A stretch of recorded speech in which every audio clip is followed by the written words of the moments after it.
El siguiente mensaje es predicado por Nathan Bonham en la Iglesia La Roca en Arequipa, Perú. Para escuchar más mensajes, visítenos en la página web larrocaarequipa.com. Muchas veces un sermón necesita una ilustración para conectar a la persona con la enseñanza. Una ilustración hace un sermón más comprensible. Pero la historia esta mañana es su propia ilustración. Es una de las historias más hermosas en toda la Biblia. Y es una de mis historias favoritas. Si entramos a esta historia y entendemos lo que está pasando, pienso que nos revelará un bonito panorama del Evangelio. Por lo tanto, eso es lo que vamos a hacer esta mañana. Vamos a entrar a esta historia. Mientras hacemos esto, hay una cosa que quiero que veamos. Jesucristo está buscando. ¿Qué está buscando? 3 cosas. Primero, Jesucristo está buscando a los perdidos. Segundo, Jesucristo está buscando adoradores. Y tercero, Jesucristo está buscando obreros. Vayamos directamente a nuestro primer punto. Jesucristo está buscando a los perdidos. En este pasaje, Jesús salió de Judea y estaba en camino a Galilea para continuar su ministerio. Durante su viaje, como cualquier persona, tuvo sed y necesitó descanso. Mientras descansando al pozo, una mujer samaritana vino al pozo para sacar agua. Luego, Jesús le pidió agua de la mujer. ¿Y cuál fue su respuesta? Miren el versículo 9. La mujer le dijo a Jesús: ¿cómo se te ocurre pedirme agua, si tú eres judío y yo soy samaritana? Y con esta respuesta, Juan, el escritor, nos provee información sobre la cultura en esos tiempos. Los judíos no se asociaban con los samaritanos. Para entender la importancia de esta interacción, de esta conversación entre Jesús y esta mujer, hay que entender el odio entre los judíos y los samaritanos. La animosidad se extendía milenios atrás, a los tiempos de los reyes tempranos de Israel. No tenemos tiempo para cubrir todos los detalles, pero después de la muerte del rey Salomón en el Antiguo Testamento, el reino se dividió en 2 reinos, Israel y Judá. Sobre muchos años, su división crecía más y más profunda. El pueblo de Israel se casaban los paganos. Con el paso del tiempo, se conocieron como los samaritanos. Y el pueblo del otro reino, Judá, se conocieron como los judíos. Ellos despreciaban a los samaritanos y pensaban que los samaritanos no eran judíos verdaderos, que eran mestizos. El odio creció tanto que los judíos legalistas hicieron leyes contra los samaritanos. Uno de ellos era un judío, no podía beber del mismo vaso como el samaritano, o él sería inmundo. En otras palabras, había un montón de racismo entre los judíos y los samaritanos. Si la gente escuchara que Jesús estaba hablando con esta mujer, habría sido un escándalo. Los judíos no tenían nada en común con los samaritanos. Los samaritanos eran poco más que perros en los ojos de los judíos. Eran los marginados, las rechazas. Pero eso es precisamente a quien Jesús está buscando. Aún la samaritana estaba sorprendida. Pero eso no es el único sorprendente en este encuentro. Miren los versículos 16 hasta el 18. Jesús fue más profundo en su vida por medio de su conversación. Le pidió traer su esposo. Ella le respondió que no tenía esposo. ¿Cuál fue la respuesta de Jesús? Le dice que ella es correcta y que ha tenido 5 esposas, y el que ahora tiene no es su esposo tampoco. Jesús revela la vergüenza y desesperación de la situación de esta mujer. A lo mejor ella es culpable de fornicación. Parece que ha divorciado muchas veces. A lo peor, el texto podría implicar que ella fuera una prostituta en este pueblo. ¿Puedes imaginarte la vergüenza y el dolor que debía haberse sentido? Jesús no permite que ella oculte su pecado, lo trae a la luz. Hasta aquí hemos visto que esta mujer es despreciada por 2 razones. Primero, porque ella es samaritana. Y segundo, porque vive en fornicación y ha divorciado muchos esposos. Pero hay más todavía. En el versículo 11, vemos que ella está ciega de cosas espirituales, las verdades de Dios. Cuando Jesús le ofreció el agua que da vida, piensa que está hablando del agua en el pozo. Jesús habla espiritualmente, pero ella piensa literalmente. Ella es ciega de lo que Jesucristo está diciendo. No te preocupes si no entiendas lo que significa el agua que da vida. Hablaremos de eso en un momento. Pero en este momento hay que comprender cuán increíble es esta conversación. Esta mujer, culturalmente hablando, es lo más bajo de lo bajo. Ella era una samaritana en tiempos cuando los samaritanos fueron odiados. Ella era una mujer en tiempos cuando una mujer se consideraba como propiedad y demás. Ella tuvo 5 divorcios y cometía fornicación con otro hombre. Y ella no tenía entendimiento de cosas espirituales.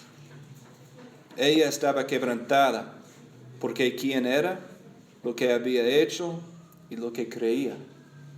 En otras palabras, ella estaba perdida. Quiero hacerles una pregunta. ¿Piensan que esta mujer es digna para venir ante Jesucristo, Dios, en el carne y hueso? ¿Piensan que tiene un derecho de estar en la presencia de Dios perfecto y santo? La respuesta es no. Entonces, ¿qué pasó? Jesús vino a ella. Jesús estaba buscándola. Amigos, ¿pueden ver cuán increíble es? Este es el Evangelio.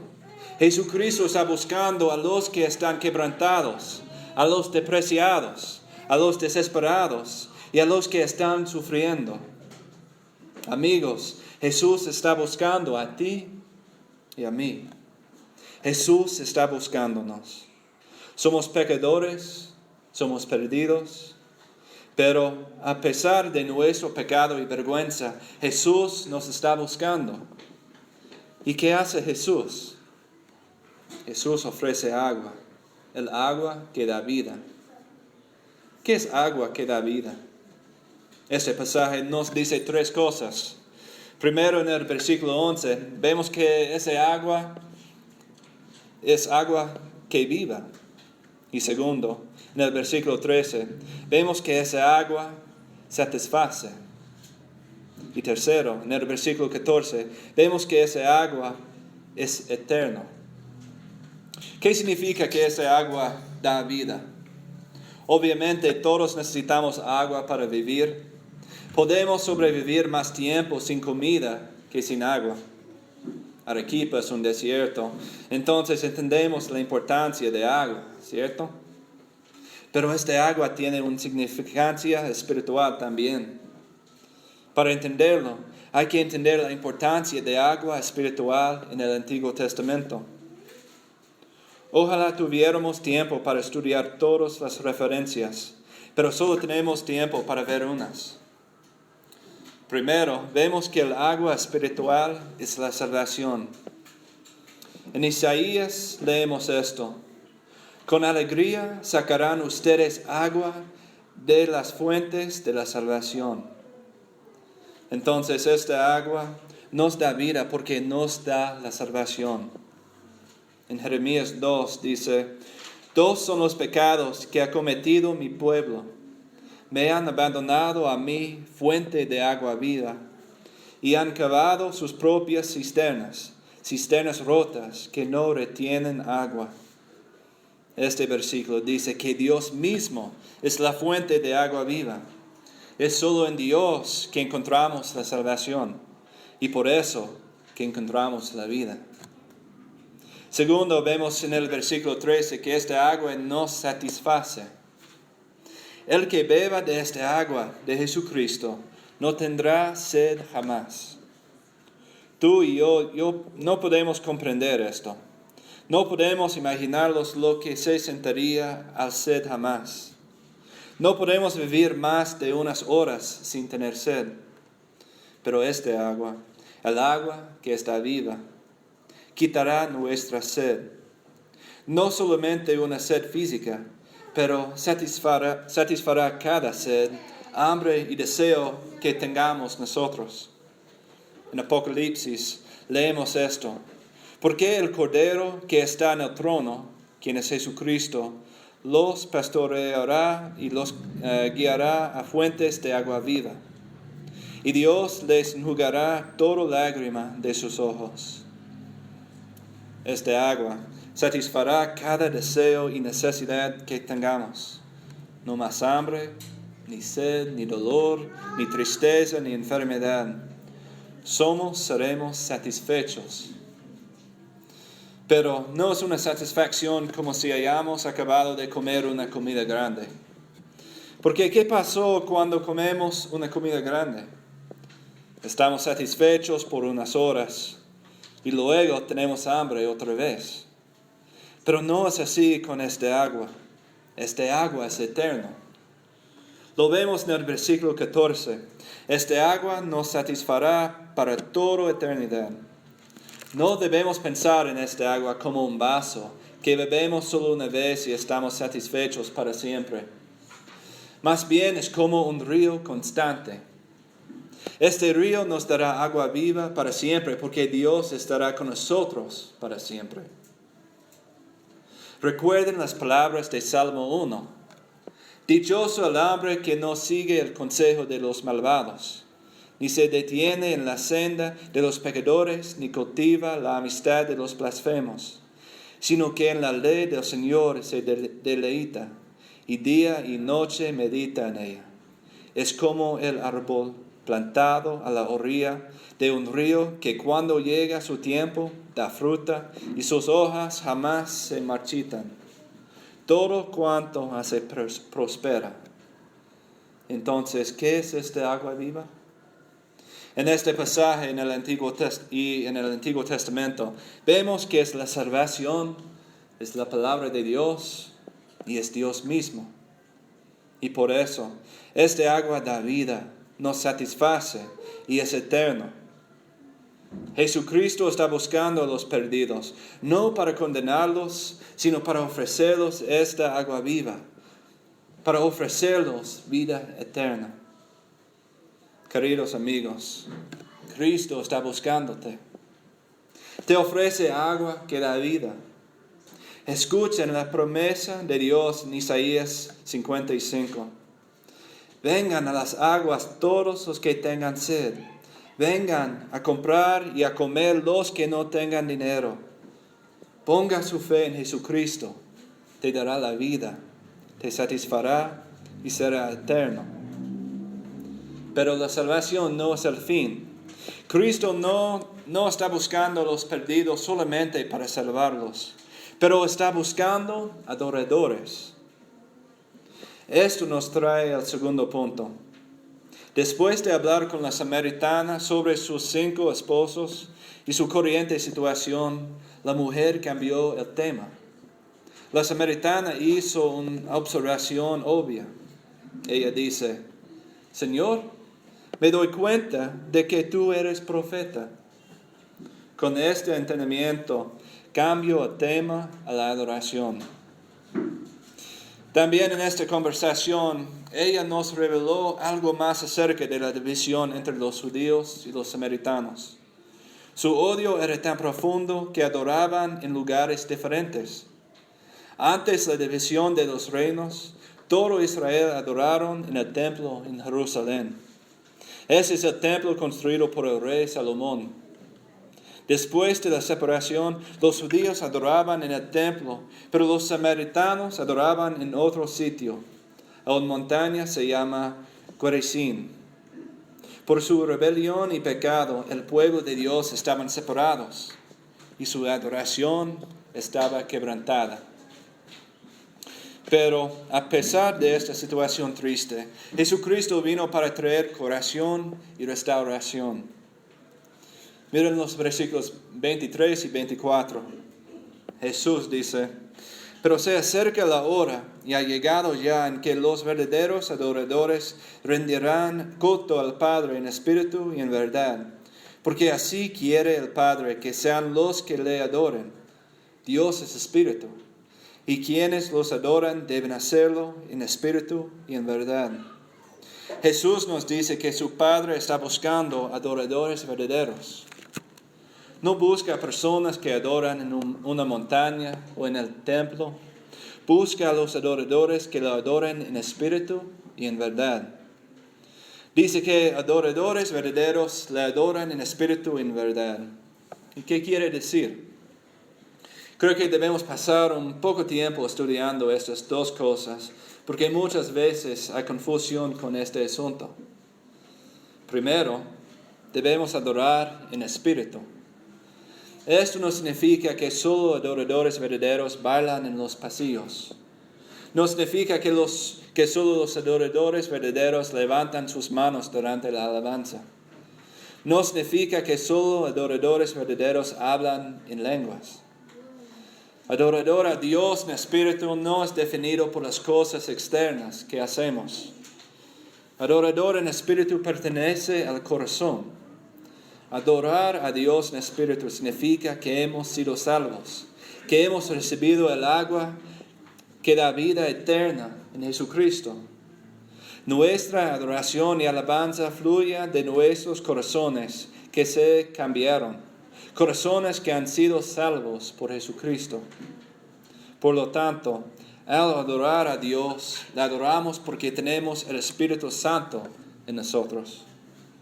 Ese Espíritu nos une con Dios y con los demás. Sea o no sea que te haga levantar las manos, no importa. Sea o no sea te haga llorar durante el culto, no importa. El estado de tus emociones durante el servicio no refleja el estado de tu corazón. Hay cristianos verdaderos quienes no lloran, o bailan, o hablan en lenguas. Y hay personas que lloran y bailan y hablan en lenguas, quienes no son cristianos. Adorar a Dios en espíritu es adorar desde un corazón cambiado. Segundo, Jesús dice que adoradores verdaderos adoren en verdad. ¿Qué significa esto? Significa que adoramos a Dios porque quien es y lo adoramos en la manera en que nos ha mandado. ¿Cómo sabemos cómo debemos adorar a Dios? Miren los versículos 25 y 26. En ese momento, la samaritana no sabe quién era Jesús todavía. Ella sabía que Jesús era un profeta, pero no más. Entonces ella le dice a Jesús: sé que viene el Mesías, al que llaman el Cristo, y cuando Él venga nos explicará todas las cosas. Luego, Jesús hace una gran revelación. Dice: eso soy yo, el que habla contigo. ¿Puedes imaginarte lo que la mujer estaba pensando? El Mesías, el Salvador prometido, está hablando conmigo, una samaritana. En ese momento todo tuvo sentido.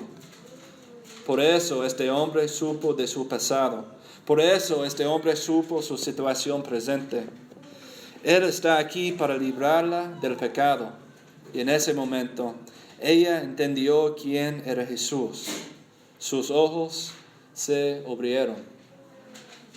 Al adorar a Dios en verdad, lo adoramos por quien es, un Salvador y Redentor amoroso y misericordioso. Pero adorar a Dios no significa que lo adoramos según nuestros deseos, sino como nos instruye en su palabra. La Biblia nos dice que debemos adorar a Dios en canción, en oración, por la confesión de nuestros pecados, que debemos leer y predicar la palabra y que debemos participar en los sacramentos. Nosotros no inventamos maneras para alabar a Dios. Nos ha dado instrucciones, nos ha dado la verdad. Amigos, miren el versículo 23. Dice que el Padre quiere adoradores como estos. El Padre, por medio de Jesucristo, está buscando adoradores verdaderos. Si Jesús busca a los perdidos y les ofrece agua viva, la salvación de sus pecados, la respuesta debe ser la adoración y la alabanza. Lo adoramos en espíritu con nuestros corazones y lo adoramos en verdad con nuestras mentes. Por lo tanto, hemos visto que Jesús está buscando a los perdidos. Después de revelar sus pecados y ofreciéndolos el agua que da vida, Jesús quiere que sean adoradores verdaderos. Pero aún después de todo esto, Jesús no ha terminado. Nos trae a nuestro tercer punto. Jesucristo está buscando obreros. Miren lo que pasa después. Los discípulos llegaron. El texto dice que ellos se sorprendieron de ver a Jesús hablando con esta mujer. Pero también vemos que nadie le hizo preguntas. Quizás entendieran que este hombre Jesús era diferente que los demás. Jesús rompió las expectativas y reglas culturales para cumplir su misión. Y luego, ¿qué hizo la samaritana? Corrió a su pueblo para compartir lo que había ocurrido. Obviamente era una mezcla de emociones, asombro, confusión y tal vez miedo. En cualquier caso, su primera reacción fue compartir a Jesús con todos. Su respuesta fue el evangelismo. Miren lo que pasa en el versículo 39. Dice que muchos de los samaritanos que vivían en aquel pueblo creyeron en él por el testimonio que daba la mujer. Luego la gente fue a Jesús para escuchar por ellos mismos. Jesús pasó 2 días con ellos, pasando tiempo, compartiendo las buenas nuevas y enseñándolos. ¿Y qué pasó? El versículo 41 dice que porque las palabras de Jesús, muchas más llegaron a creer por lo que él mismo dijo. Y finalmente, yo pienso que el clímax de esta historia está en el versículo 42. ¿Qué le dicen la gente del pueblo a la samaritana? Ya no creemos solo porque tú dijiste. Ahora lo hemos oído nosotros mismos y sabemos que verdaderamente este es el Salvador del mundo. Hermanos y hermanas, en este pasaje hemos visto algo increíble. Jesús vino a esta samaritana, un pobre y desesperado pecador, y le ha dado agua que da vida. Después de creer en él, ella volvió a su pueblo y compartió las buenas nuevas con otros. En otras palabras, ha pasado de ser un pecador separado de Dios a una creyente en la gracia de Dios, a una obrera del Señor. Esto debe ser la historia de nuestras vidas también. El Señor nos busca a pesar de nuestro pecado. Nos revela nuestro pecado y nos da agua viva, la salvación. Nuestra respuesta es doble. Primero, adoramos y alabamos a Dios. Segundo, nos convertimos en obreros de Dios. Lo servimos como esta mujer. Vamos a compartirnos el Evangelio, la gracia de Dios con otros.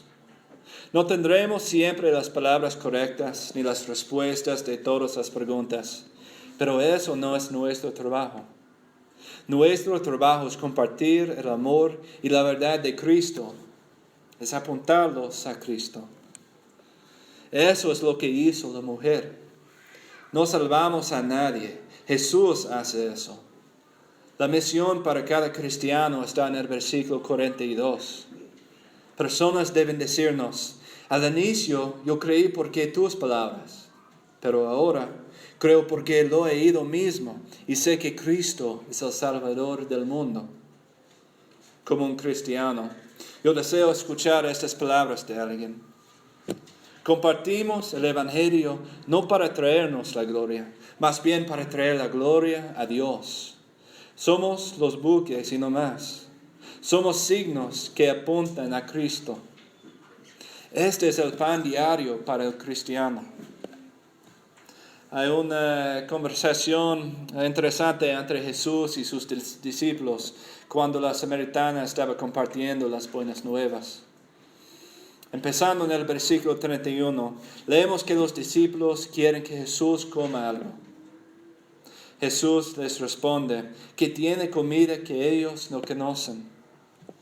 Por supuesto, los discípulos están confundidos. Yo habría sido confundido también. Luego Jesús revela lo que quiere decir.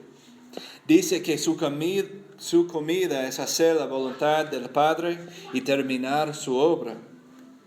¿Qué es la obra? Es recoger la cosecha. En otras palabras, su misión es extender el Evangelio. Hermanos y hermanas, eso es nuestro trabajo también. Dios está llamando muchos a sí mismo. Y tú y yo estamos llamados a compartir el Evangelio con ellos. Esas palabras nos recuerdan de Mateo 9, cuando Jesús dice, la cosecha es abundante, pero son pocos los obreros. Pídanle, por tanto, al Señor de la cosecha que envíe obreros a su campo. Hermanos, Cristo está buscando obreros para ir a los campos y recoger la cosecha. El Señor está trabajando en los corazones y mentes de los que están alrededor de nosotros. Simplemente estamos llamados a ir y decirles sobre Cristo. Les decimos sobre la salvación que tenemos en Cristo. Esta es nuestra llamada. No solamente para pastores ni misioneros, sino para cada cristiano, cada hijo de Dios, cada persona que ha recibido el agua que da vida. Cristo está buscando obreros. Él está buscándote. Amigos, no sé dónde estén esta mañana. Quizás no hayas tomado el agua viva de Cristo. Quizás no hayas considerado la profundidad de tu pecado. Quizás Jesucristo no haya sido importante para ti. Quizás estés aquí por motivos de culpa o presión de un amigo o un familiar. Si este es tu caso, te ruego, ora sobre este pasaje. Llama a Dios. Él está buscando a los perdidos. Él está ofreciéndote agua viva. Te dará vida. Te satisfará y es eterno. Quizás algunos de ustedes hayan tomado el agua viva. Han visto y experimentado la salvación, pero se convirtió tibio, ni frío ni caliente. Si este es tu caso, ora sobre este pasaje para que puedas ver lo que el Señor está mostrándote. Recuerda la salvación que has recibido. Cristo está buscando a los adoradores verdaderos, los que lo adoran en espíritu y en verdad. Finalmente, quizás hayas tomado el agua viva y deleites en la adoración. Si este es tu caso, Cristo está buscando obreros. Poner tu fe en Cristo y asistir a la iglesia no es el final. Estamos llamados a compartir el Evangelio con los demás. La cosecha ya está madura. Hay muchos perdidos en tu trabajo, en tu escuela, en tu calle, posiblemente en tu casa. Disfruta el agua viva. Sea refrescado, pero ve y trabaja. Sirve al Señor. Amigos, donde quiera estés esta mañana, cualquier la situación, Jesucristo está buscándote. Está buscando a los perdidos. Está buscando a los adoradores. Y está buscando obreros. Amén. Este mensaje fue predicado por Natán Bonham en la iglesia La Roca en Arequipa, Perú. Para escuchar más mensajes, visítenos en la página web larocaarequipa.com.